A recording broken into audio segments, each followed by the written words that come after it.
Cool. What's happening, people? Welcome to the United Stand.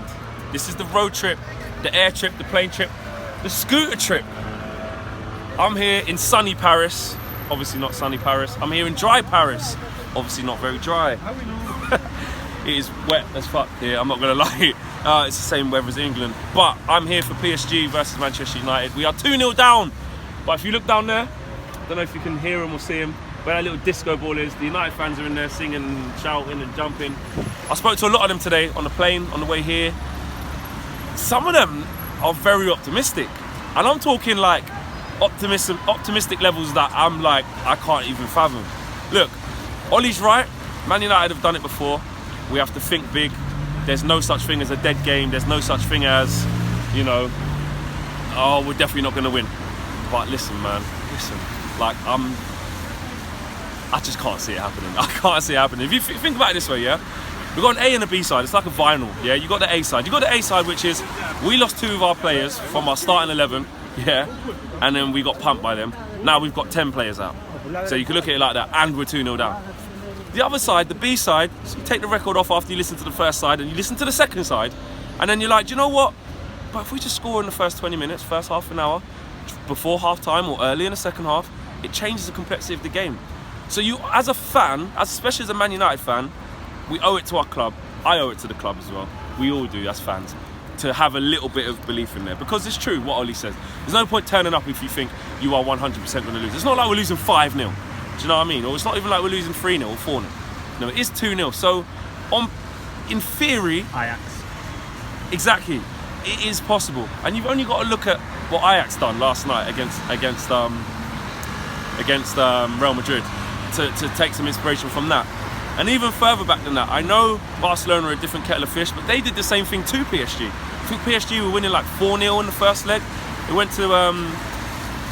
went to Barcelona's ground, the Camp Nou, and I think the score was like 5-1 on the night or 5-2 or something like that. And anyway, they went through. So look, the Champions League is full of cut shots, great comebacks.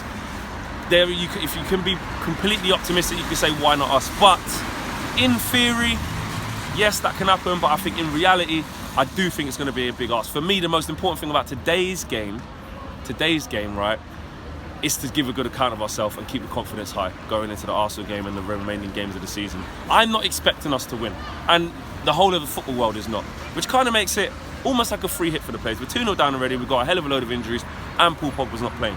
We've got a load of youngsters in the squad, which is fantastic to see. Maybe 1 or 2 of them might start, I'm not sure. But go out and give a good account of ourselves. You know, if we nick a draw, or even if we win on the night but don't go through, we'll be proud. These fans here that have been coming out, they're shouting and singing and drinking already. They've said, Flex, I just want to see us give a good account of ourselves, put in a shift. If we lose, we lose. Let's at least lose trying, you know? So if we lose 2-1 or something like that, then so be it. But I suppose as a fan, you have to believe in it. You have to have that small little bit of belief. And that is in there with me, but there's more of me that is of more of a realist mentality, which is, especially if you look at what the midfield potentially would be, which is probably going to be Fred, Pereira and McTominay. I can't see it happening. I hope I'm wrong. I hope I'm wrong massively. But I can't see it happening, if I'm being honest. Team news, as I said just a second ago, there's so many youngsters in there. Williams getting a call up as well. That's very, very, you know, shocking. We didn't expect to see that. It's a good shock. Mason Greenwood is in there. Garner's in there. Chong's in there. Gomez is in there. So fantastic. And if you're looking past the starting 11 or past senior players who've played a lot of times for us this season and obviously in their career, there only is youth left on the bench. So it is a good thing. So the change, we will see youth at some stage today. You know, for me, I would actually go with the wing backs. I would go with Ashley Young at wing back. I'd probably go with the 3 centre halves. I'll go with Lindelof, Bailly, Smalling, and I'll go with Luke Shaw left wing back. I'll go for a midfield 2 of probably Pereira and I would say McTominay, because McTominay is probably, I would say he's almost certainly going to play because we're going to need that balance. We're going to need a defence-minded player in there. This is if he does do the 5. And then the 3, I would have Rashford, Lukaku and Dalot. I'd put Dalot up there, and that to me would be like saying, Ollie saying, go for it. I think if he goes with the wing-backs, that will be like saying, we want to go for it. Alternatively, obviously it's a regular 4-3-3. I would go with, I'm surprised, do you know what, I have to say this, I'm surprised that Lindelof actually is playing. not because he's amazing and, you know, I didn't want him to, but I just thought he might rest him because he's our best defender going into it. But I like that from Wally. He's kind of saying you're our best defender, so you're going to play. So I get that, but I just didn't think he would do that. The fact that Lindelof is here, if it was a 4-3-3, I would actually go with Lindelof and Bailly. And then I'll go with Shaw and obviously Young. The three in the middle, I think, kind of speaks for itself. It's going to be McTominay, Pereira and Fred. And then the front three, I think, again, would speak for itself. I think it'd be a big ask for the youngsters to start out here, but I'd go with Rashford, Lukaku and the lot on the right is what I would do. So we'll see. And even failing that, you could go with the 4, and then you could go. You could play with a 10 with the 2 up front, like what we've been seeing. So we could go with the back 4 with the 3 and then the 1 and 2. If he does that, maybe looking at Pereira in front of McTominay and Fred. And then you've got Rashford and Lukaku up tops, and then the 4 at the back. So there's options. There is options. I don't know which one he's going to go for. For me, I would go with the 5. If not the 5, then I would go with the 4-3-1-2. Sorry, 4-2-1-2. Is that right? 4, 5, 6, 7, 8, 9. I don't know. You know what I mean. I get confused with the formations. That's how cold it is here.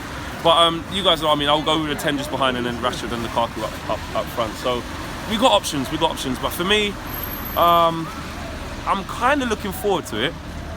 But then when I think, just don't get smoked. I don't want to be leaving here losing 4-5-0 out with nothing for our confidence, you know. And for me, I think this is the chance for a lot of youngsters to be able to show what they can do. It's a chance to give them a game where there's no pressure as well. They're not expected to do anything. Let them go out and play. Why not? I don't think it should start with all youngsters. I spoke to some Man United fans and they were like, Flex, I'll just start all the youngsters. I wouldn't do that. Then you're at risk of saying, you know, if you get hammered 5-0, what has that really done for their confidence? I think they need to start with experienced players. They need to start with players who have played a lot this season as well. And I think we'll see that if any of the youngsters start, because I don't think they will. I think it'll be our regular kind of first teamers, and then you look at our bench, which is all youngsters after that, and then we'll see someone come on, like some Chong, Gomez, Greenwood, hopefully. Guys, my prediction. Now, this is what I've been battling with all week, because I don't really know what to predict. I can see us losing. I could see us putting in a good performance and getting a draw.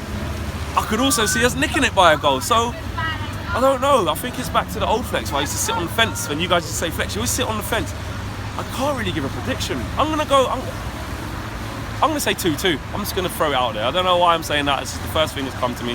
I can't go over nailed on loss. I can't go over nailed on win. It's a very difficult game to judge. So, I'm going to go with a 2-2 because that's just how I feel. I don't know, there's no real reason.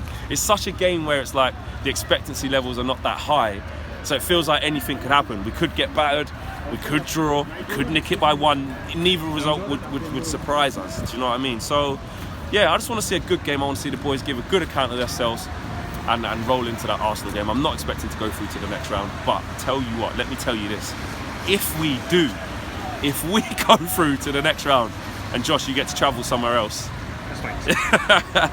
listen, I don't know what I'll do. I might not even make it back in one piece, mate. If we go through to this next round, I don't know what I'll do. The fan cams will be nuts. I'll be in pieces. It'll be carnage.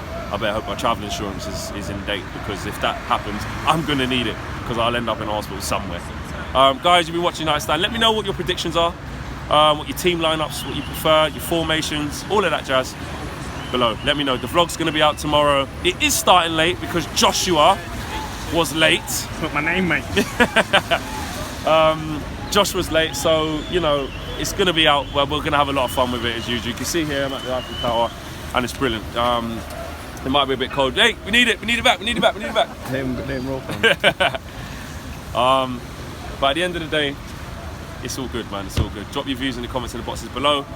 Make sure you get out the Instagram story as well on United Stand TV and Flex UTD as well. Make sure you check it out. Go on.